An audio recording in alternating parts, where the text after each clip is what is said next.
The hospital room was a prison of white walls and antiseptic air, its fluorescent hum clawing at my senses. I sat propped on a stiff bed, my body tethered to an IV each drip, a reminder of the chronic illness sapping my strength. My sketchbook, filled with half-drawn characters for my next children's book, was my only escape. It had been a month since Mark, my husband of 19 years last, visited his texts reduced to curt apologies, his warmth a fading memory. Then the door groaned open and he stepped in, his shadow slicing across the linoleum. No concern in his eyes, no trace of the man I'd built a life with, just a slick business card flicked onto my blanket like a discarded receipt. "I'm done." "Claire?" He set his voice a smug razor. "Pay me $1,200 a month. Alimony for my new life with Natalie and her baby. Good luck." His laugh was a venomous hiss coiling around my heart. Natalie hovered at his side. My best friend since childhood, her pregnant silhouette framed by the doorway's glare. Her smirk matched Mark's, a silent claim on my $500, thus $1,000 River North condo, the home I'd forged with my illustrator's blood and midnight deadlines. Natalie carrying another man's child was Mark's shiny new future. Her bold charm now a betrayal that burned deeper than his. The monitor's beeps quickened, mirroring the storm in my chest. They saw me as a relic, a sick woman chained to a hospital bed, my life theirs to plunder. Did they think I'd beg collapse under their scorn? My hands shook the card's edges, biting into my palm, but my voice was a blade, cool and precise. "Fine, let's divorce." I said, my gaze drilling into theirs. Their smiles wavered, a flicker of doubt, blind to the secret I'd buried. I was earning $500 a year, a fortune they'd never see. I'm Claire Evans, 45, and this hospital bed wasn't my end. It was my forge. This isn't just a tale of a husband's treachery or a best friend's stab. It's about the moment I saw their greed and lit a fuse. They couldn't snuff out a $500,000 secret that would burn their plans to ash. Want to know how I turned their laughter into regret? Stay with me? This is my fight, and I'm here to win it all. Picture a sticky-floored dive bar in Chicago's Wicker Park 2005, where neon signs buzzed and the air smelled of cheap beer and ambition. That was us. Claire, Mark, and Natalie, 320-something, sprawled in a cracked vinyl booth, toasting to dreams bigger than our wallets. I was 25, a budding children's book illustrator with sketches pinned to my fridge. Mark, my college sweetheart, had a tech startup spark in his eyes and a lopsided grin that made my heart skip. Natalie, our childhood best friend, was the wild card, her bold laugh and flirty charm lighting up every room, though her habit of borrowing boyfriends left a trail of broken hearts. We were a trio bound by late-night promises, or so I thought, our futures tangled like the Christmas lights strung above the bar. Fast forward to 2007, and Mark and I were married, our $500,000 River North condo, a testament to my early book royalties and his tech hustle. I'd always assumed he'd end up with Natalie. Her brazen energy seemed his type, but he chose me his proposal. A shock that Natalie cheered with a champagne pop, "You're perfect together." She'd said, her smile bright but fleeting. By 2022, cracks appeared. My books were quietly earning $100,000 a year, but Mark's startup dreams fizzled, his tech job barely covering his craft beer habit. He grew restless, his late nights at networking events stretching longer, his phone buzzing with texts he'd angle away from me. "Just work stress," he'd mutter. But the scent of Natalie's jasmine perfume lingered on his jacket, a ghost I couldn't ignore. Was I imagining things, or was my best friend weaving her old spell? Enter Natalie's pregnancy, summer 2022. She announced it at a rooftop party, her hand on her belly, her eyes flicking to Mark. "Ethan's thrilled," she said of her boyfriend, but Mark's reaction stole the air. He quit drinking, citing Natalie's sensitivity to alcohol, and started driving her to doctor's appointments, brushing off Ethan's absence. "He's too busy with work." Mark said, his tone defensive. I watched them at the party. Natalie's laugh too close to his ear. Mark's hand grazing her shoulder a beat too long. My stomach nodded, but I swallowed it, telling myself it was friendship, not betrayal. A 2022 Pew Research study says 65% of women ignore early affair signs blinded by trust in loved ones. I was one of them. My journal filling with Mark's absences, Natalie's calls, and my own doubts. Was I the paranoid wife, or was their support a script I'd missed? The real fracture came one night in early 2023. I was sketching in our condo, the radiator humming, when Mark's phone lit up with a text from Natalie. Thanks for today. You're my rock. My fingers froze, the pencil trembling. I'd always trusted their bond, Natalie's chaos, Mark's steadiness, but this felt different. A line crossed under the guise of her pregnancy. When I asked, "Why's she texting you at midnight?" Mark snapped, "You're too focused on your books. Claire Natalie's vibrant. She needs me." His words were a chisel carving cracks in my heart. Was I too dull, too buried in my art to keep him? Society tells women to trust to smooth over doubts. But that text wasn't a glitch. It was a signal. A 2023 Psychology Today article says 70% of betrayals start with emotional reliance. I wasn't just losing Mark, I was losing Natalie and the life I'd built on their promises. I'm Claire, and that midnight text was my breaking point, not to shatter, but to see. While Mark and Natalie played their parts, I started writing my own script, one they'd never read. This isn't just about a marriage fraying or a friendship fading. It's about the moment I stopped trusting their lies and started trusting myself. Want to know how I turned their betrayal into my battle plan? Let's step into the fire together. The summer sun baked the preschool courtyard in Chicago's Lincoln Square, where balloons bobbed and kids darted through a maze of streamers. It was 2023, and I stood clutching a gift bag watching my best friend Natalie's daughter Lily turn 5, my $500,000 River North condo. My sanctuary felt a world away as I scanned the crowd for Mark, my husband of 16 years. He wasn't by the cake or the piñata. He was kneeling beside Lily, tying her shoelaces, his smile too tender, too familiar like a father's. Natalie, radiant in a sundress, her pregnancy long behind her, laughed nearby, her hand brushing Mark's arm. My chest tightened a knot of unease I couldn't name. Was this just friendship or something I'd been too blind to see? That night in our condo's navy-walled living room, the radiator's hum was drowned by my voice, sharp and unsteady. "Mark, you're not Lily's dad," I said, my sketchpad abandoned on the coffee table. "Why are you at her school events, her birthday, acting like you are?" He froze his tech bro hoodie suddenly out of place, his eyes narrowing. "You're heartless, Claire." He snapped his tone, biting. "Natalie needs me. Ethan's too busy and Lily deserves someone there." His words were a slap, twisting my concern into cruelty. I'd always trusted their bond, Mark's steadiness, Natalie's chaos, but this felt wrong. A line crossed under the guise of helping my best friend Sophia had warned me at the party. "He's too involved, Claire. It's not normal." But Mark's defensiveness, his quick pivot to blame, planted a seed of doubt. Was I overreacting, or was he rewriting our marriage to fit Natalie's script? The real crack came months later when my chronic illness, a rare autoimmune disorder, landed me in the hospital. My world shrank to IV drips and sterile walls, my strength fading but my mind sharp. Mark's visits dwindled, his excuses tied to Natalie Lily's recital. Natalie's stressed. I lay in that hospital bed, the monitors beep, a metronome to my growing suspicion, and started logging his absences in Evernote. Every missed visit, every vague text, every time he mentioned Lily's preschool like it was his duty. A 2023 Psychology Today study says 70% of affair partners exploit emotional gaps during a spouse's illness, leaning into vulnerability. Like vultures, Mark wasn't just helping Natalie, he was building a life with her, and I was the collateral damage.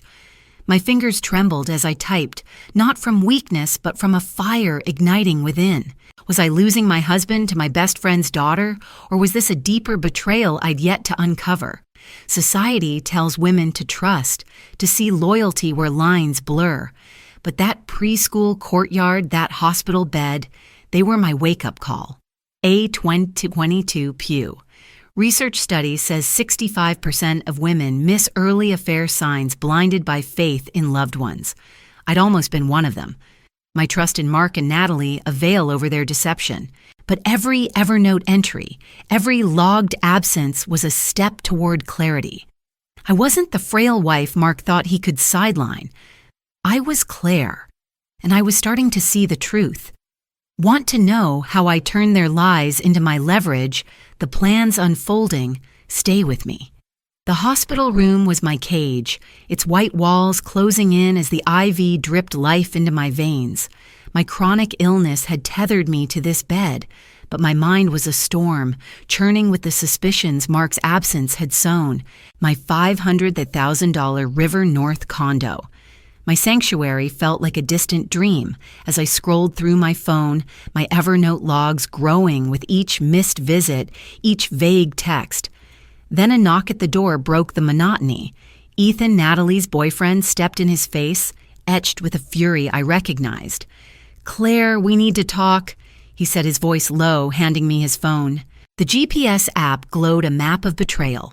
Natalie's car parked at the Palmer House Hilton 3 times a week on nights. Mark claimed he was helping with Lily. My heart sank, but a fire sparked. This wasn't just friendship, it was a plan, and I was their pawn. Ethan's eyes burned as he spoke. "Lily's mine, Claire not Mark's. Natalie's been lying to him, to me, to everyone." The truth hit like a Chicago wind. Natalie's pregnancy. Her need for Mark was a manipulation using Lily to pull him into her orbit. Mark oblivious thought he was her savior, but he was her tool.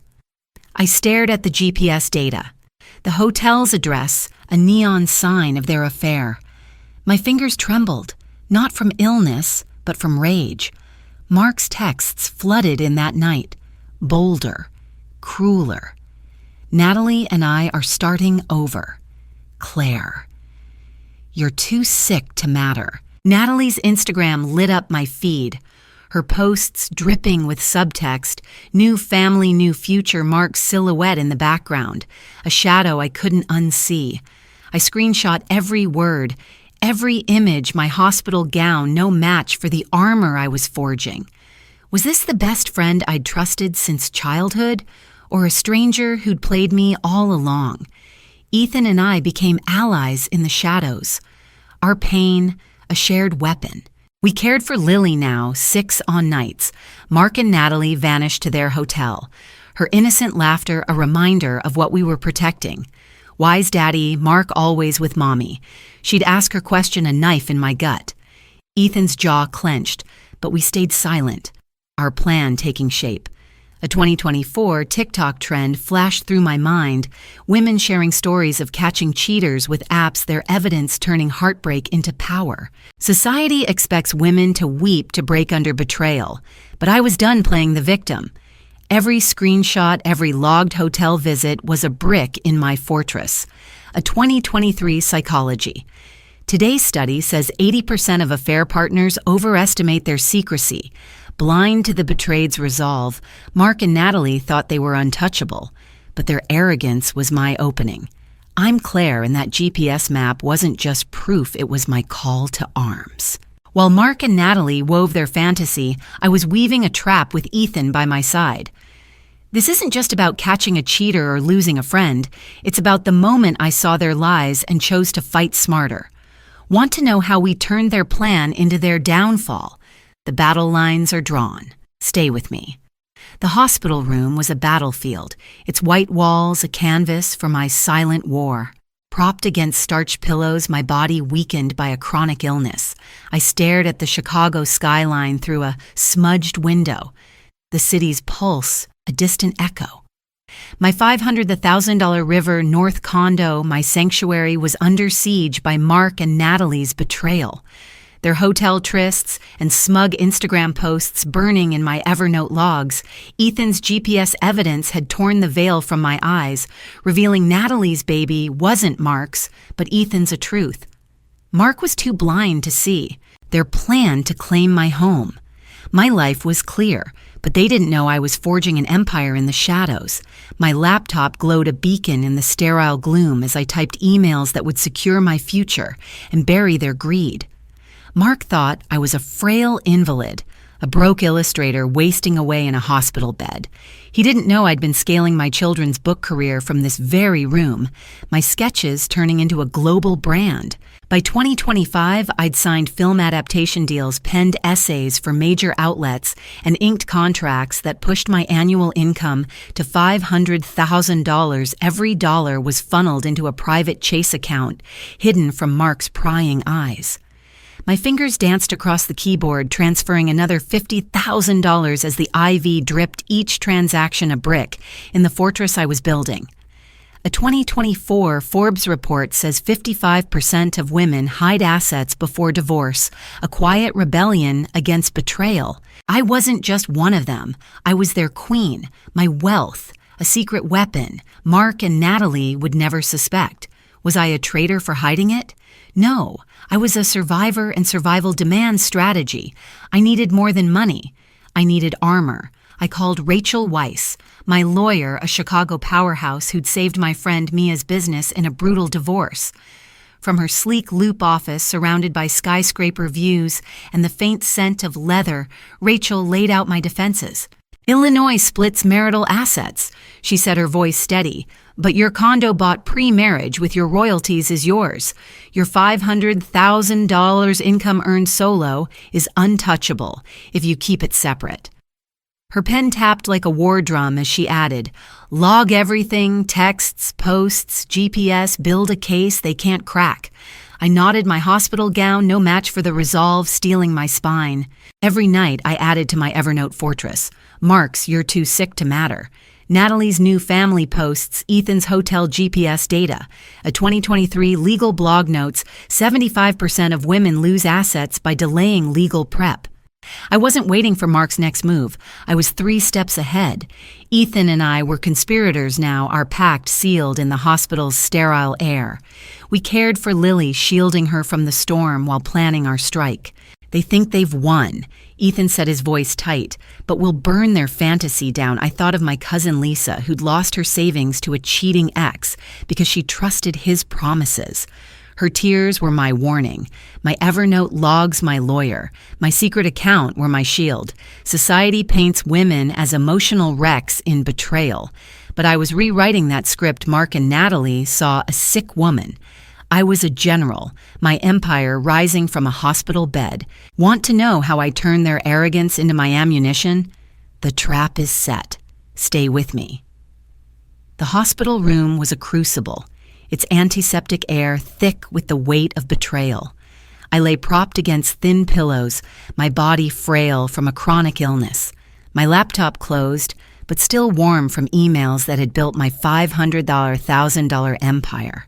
My River North condo worth $500,000 was the prize Mark and Natalie thought they'd claimed their hotel trysts, and Instagram boasts logged in my Evernote fortress Ethan's GPS evidence and the truth. Natalie's baby was his, not Mark's, had sharpened my resolve. Then the door groaned open, and Mark strode in, his tech bro swagger clashing with the sterile gloom. Natalie trailed him, her pregnant silhouette framed by the hallway's glare, her smirk a silent dagger. Mark tossed a business card onto my bed, its glossy edge glinting like a blade. "We're done, Claire," he said, his voice a smug venom. "Pay me $200 a month alimony for Natalie's baby and our new life. Good luck." His laugh was a cold gust, chilling the room. My chest burned, the monitor's beeps, racing as their eyes bore into me. Mark stood tall, his hoodie swapped for a cheap blazer, as if he'd already cashed out my condo's worth. Natalie's hand rested on her belly, her smile taunting, as if my 19-year marriage was a footnote to their triumph. They saw me as a husk, sick, broke, too weak to fight. The card's text blurred before me, a divorce lawyer's name mocking my pain. Society expects women to crumble to beg under such cruelty, but I wasn't their victim. My mind flashed to my Evernote logs, my $500,000 Chase account, my lawyer, Rachel's words, "Your condo's yours, pre-marriage." They can't touch it. My lips curved a flicker of defiance they didn't catch. "Fine, let's divorce," I said, my voice smooth as glass, my gaze locking onto theirs. Their smirks faltered, a crack in their armor. Blind to the trap I'd set, the condo's lease in my name alone was canceled the day I signed their papers. Mark and Natalie thought they'd cornered me, their alimony demand a checkmate. They didn't know I'd been playing a deeper game, my condo untouchable, my wealth a secret they'd never sniff. A 2023 legal blog says 80% of premarital assets stay with the owner in Illinois. Mark's greed was his blind spot, and I was his reckoning. My calm wasn't surrender. It was a loaded gun. A 2024 TikTok trend showed women outsmarting cheating spouses with quiet strategy, their composure, a weapon. I was one of them. My hospital bed, a war room, my Evernote logs a ticking bomb. Was I cold for playing their game? No, I was Claire, and I was rewriting the rules. Want to know how I sprung the trap on their arrogance? The fuse is lit.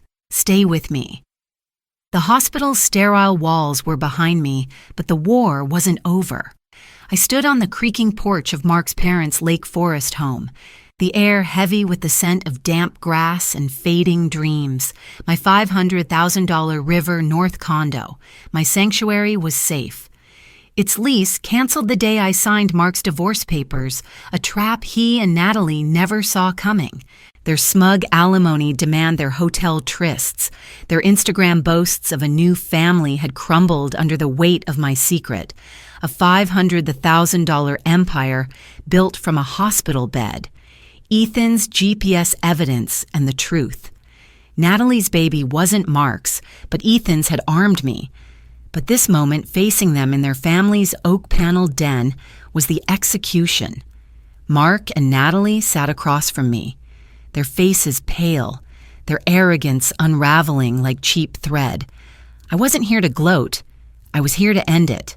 Mark's voice cracked. First his call a week after the divorce papers cleared, his tech bro swagger gone. "The condo's gone, Claire."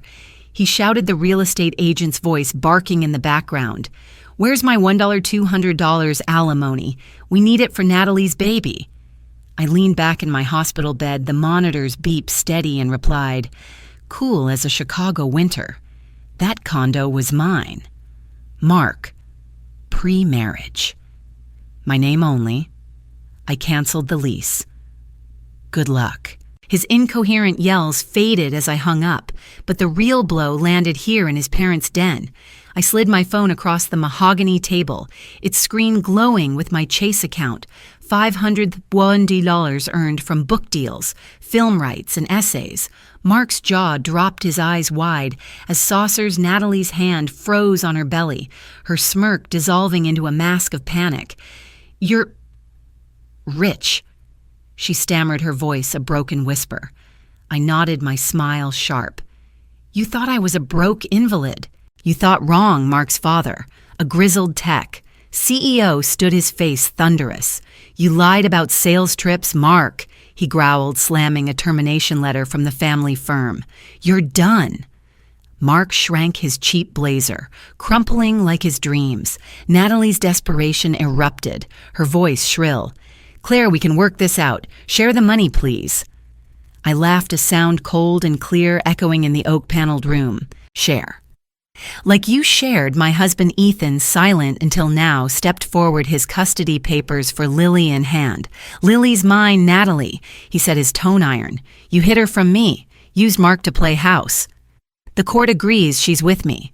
Natalie's face collapsed, her hands clutching air as Lily's future slipped away. A 2023 Illinois court report says 85% of custody battles favor the truthful parent. Natalie's lies were her undoing. Mark's parents turned away, their disgust palpable. "You brought shame to this family." His mother said, her voice a blade. Mark was banished to a friend's fishing boat, a grueling fate for a man who loathed the outdoors. His Instagram silent, his new life, a pipe dream. Natalie, disowned by her social circle, moved to a run-down Pilsen apartment, scraping by on retail jobs, her charm useless without wealth to back it. A 2024 Forbes article says 60% of affair partners face social ostracism. Post-exposure, Natalie's fall was textbook. I stood on that porch, the night air cool against my skin, feeling not triumph, but liberation. Their ruin wasn't my goal. It was their consequence. I'd protected, Lily secured my condo, and kept my empire. Want to know how I rose from their ashes to a global stage, the ascent's next stay with me? The sterile hospital bed was a distant memory replaced by the glow of my River North loft, its exposed brick walls pulsing with life. Fairy lights draped across my $500,000 sanctuary, casting a warm shimmer over women clutching Empower Fix journals. Their voices, a symphony of ambition, Mark's cruel divorce card, Natalie's smug new family posts, their arrogant alimony demand. They hadn't broken me. They'd ignited me. My condo, once their target, was now a hub for my consultancy. Empower Fix, a beacon for women rising from betrayal. The cedar candles flickered as I surveyed the room, my heart swelling with a pride I'd fought to reclaim. Mark and Natalie were ashes in my rear view. I was building an empire and the world was watching. This wasn't just a comeback, it was my coronation, and I was ready to reign. The first battle was within a shadow that crept in as I left the hospital in 2026, my chronic illness finally easing. Imposter syndrome whispered I was a fluke, that my $500,000 book empire built from hospital-bound sketches was luck, not strength. Late nights in my loft, surrounded by storyboards and glowing screens, I'd stare at my reflection in the windows, asking, am I enough to lead this? Then I met Zara, a Black entrepreneur who'd turned her own betrayal into a Chicago bakery chain over coffee. In her Hyde Park shop, her braids catching the morning light, she saw my doubt and cut through it. Claire, you didn't just survive Mark. You buried him, she said, her voice a spark. Own your fire, her words were a torch, banishing my fear. A 2023 Harvard Business Review study says 70% of women face imposter syndrome post-crisis, but Zara's story and mine proved pain is a forge, not a chain. Could I turn my scars into a legacy I poured my soul into? Empower Fix launched in 2025, mentoring women on financial independence and branding. By 2026, it grossed $300,000 fueled by Chicago's buzz and clients women like Maya, who'd caught her ex siphoning savings after watching my YouTube videos. The loft's grand opening was a spectacle jazz, drifting over exposed beams, bloggers snapping photos, fairy lights twinkling like stars. The Chicago Sun-Times crowned me, the resilience architect. Not a scorned wife, but a visionary who'd turned betrayal into a movement. Yet Mark's shadow lingered, his desperate texts still pinging, "You're nothing without my support, Claire." Nothing, I smirked. Signing a lease for a loop office, my empire expanding while he toiled on a fishing boat.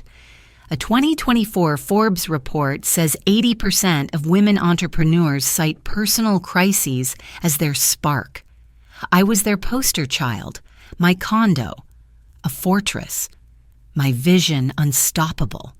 The world took notice. I was invited to speak at the 2025 Women's Empowerment Summit in Chicago, my voice echoing to 1,000 faces in a glass-domed hall. Betrayal is a spark, not a sentence, I told them, sharing how I'd kept my condo's deeds separate, my $500,000 untouchable. A young woman in the crowd, her eyes brimming, asked, "How do you rebuild trust?" I paused the weight of her words, settling. "Start with yourself," I said, my voice steady. "Your strength is your foundation." The applause was deafening, but her nod, fierce and tear-streaked, stayed with me. My TEDx talk filmed that day went viral, racking up 200,000 views in a week. Was I becoming the beacon I'd needed in that hospital bed? A 2023 TED study says 90% of viral talks hinge on personal triumph. Mine was proof. My story, a lighthouse for women lost in betrayal's storm. Mark faded to irrelevance, his fishing boat life, a stark contrast to my ascent. Natalie, shunned in her Pilsen apartment, was a ghost of her former charm. I launched EmpowerFix's online platform, streaming webinars on financial literacy to thousands. My loft's workshops, now global. Ethan, my ally, proposed his love, a quiet anchor. Lily, now 10, dreamed of illustrating my books. I thought of J.K. Rowling, who spun divorce's pain into a literary empire. Her story mirroring mine, Mark's alimony demand had been his weapon. My global stage was my answer. But this wasn't about revenge. It was about proving a woman's light burns brightest when she stops hiding it. Want to know the lessons that built my empire and can build yours? The wisdoms next stay with me. I stood in the heart of my river. North Loft, its exposed brick walls bathed in the flicker of fairy lights, my $500,000 sanctuary, now a fortress of resilience. The cedar candles cast a golden haze, their scent, weaving through the air as I traced my fingers over the Evernote logs that had toppled Mark and Natalie's betrayal.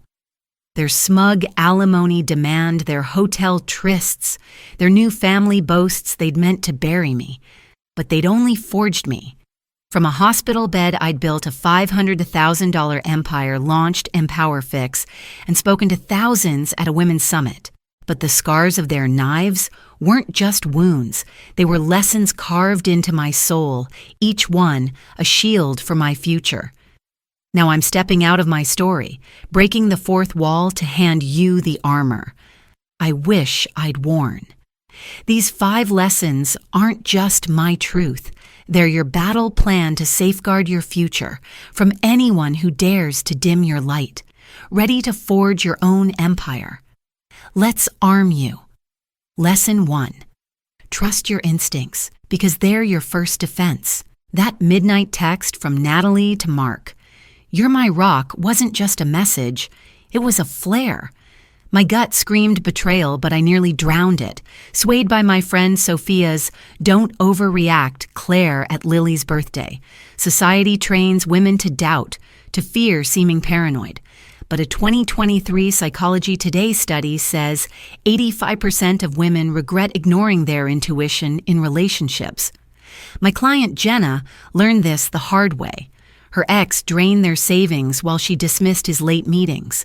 Her tears in my loft's workshop were my reminder. Your gut isn't a whisper, it's a siren. What's yours telling you right now? Lesson 2. Secure your finances, no compromises.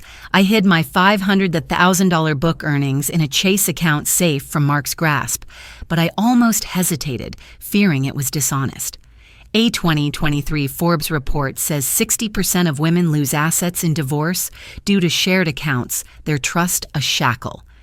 My cousin Lisa lost her bakery because she shared every cent with her ex. I bought my condo pre-marriage, kept its deed in my name, and it saved me. Every dollar you protect is a brick in your fortress.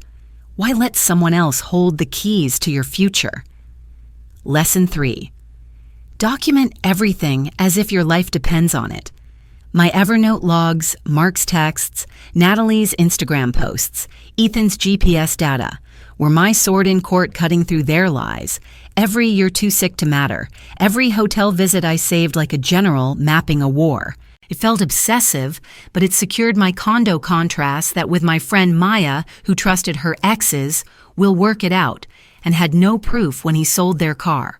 A 2024 TikTok trend showed women sharing divorce horror stories, regretting their lack of evidence. Your phone, your app. They're your arsenal. What's stopping you from starting your log today? Lesson 4. Hire a lawyer before the storm breaks. I called Rachel Weiss when Natalie's texts first raised flags months before Mark's divorce card. Her advice: secure the deed log, evidence saved my condo. My empire, but I nearly waited thinking lawyers were for when it's over. A 2023 legal blog says 75% of women who delay legal counsel lose significant assets. My colleague Sarah waited until her ex froze their accounts, leaving her stranded. An hour with a lawyer can save a lifetime of regret. Why let fear hold you back from your shield? Lesson 5. Turn pain into power. It's your greatest fuel. Mark's betrayal. Natalie's smirk could have crushed me, but I channeled them into Empower Fix, my $300,000 consultancy, my TEDx talk, my global stage. Every scar became a stepping stone. I think of Zara, my mentor, who turned her divorce into a bakery empire. A 2024 Stanford study says 90% of successful entrepreneurs cite setbacks as their drive. Pain isn't your end, it's your engine. Will you let betrayal define you or ignite you? I'm Claire, and these lessons aren't just my story, they're your roadmap. Mark and Natalie thought they'd snuff out my light, but they only made it blaze. My condo, my empire, my truth. They're proof you can rise from any ashes. But the power isn't just mine, it's yours. Join me on TPT Affair Stories, my YouTube channel, where every video is a spark for your comeback. Hit that red subscribe button. Now drop your story in the comments. When did you trust your gut? Or wish you had? Like, share, and ring the bell for next week's secrets to financial independence. Don't let another mark dim your shine. Subscribe to TPT Affair Stories, and let's build your empire together.